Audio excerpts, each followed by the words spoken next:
Mao ni ang hitsura sa sibukaw mga boss, no? Naisay mga tunok-tunok. Naingon dito sa babaw, naisay mga tunok-tunok. Basig na ay ka-familiar ani diha mga boss.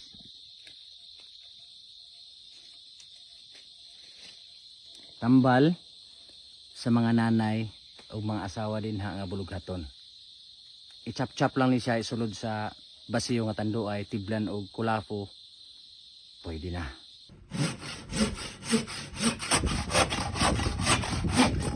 Mga busing, welcome to my dirty kitchen. Magama dahil ko karon og himughat. Na shout out sa atong mga inahan, sa atong mga kalulahan.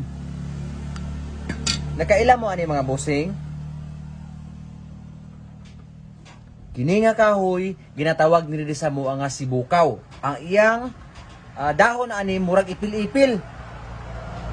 Pero ang iyang lawas ani gahi kaayo nga naay mga tunok-tunok.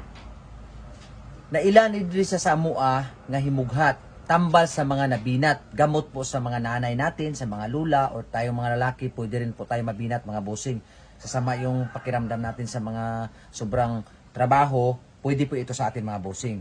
Ang gagawin ko po ngayon, divide into many pieces, yun English pa, ha?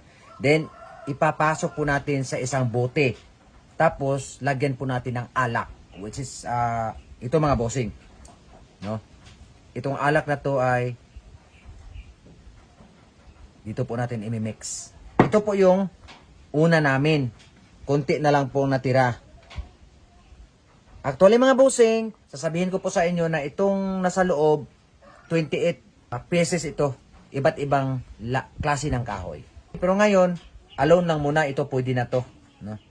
Ito kasi dami-dami nito. Mas ano to mga bossing, mas effective to. Maraming klaseng kahoy ito mga bossing. Himughat. No, hindi ko alam kung ano yan sa Tagalog. Pero ito, sibukaw. No? Sige, tingnan natin mga boss ha. Ilalagay ko dito mamaya.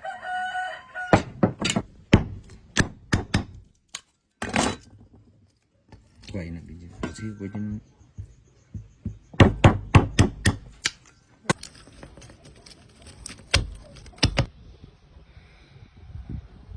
Mga busing, amoy pa lang, gamot na.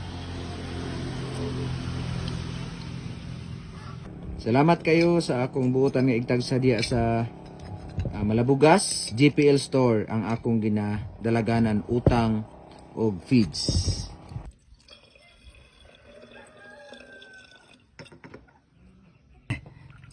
So, dito na po mga boss.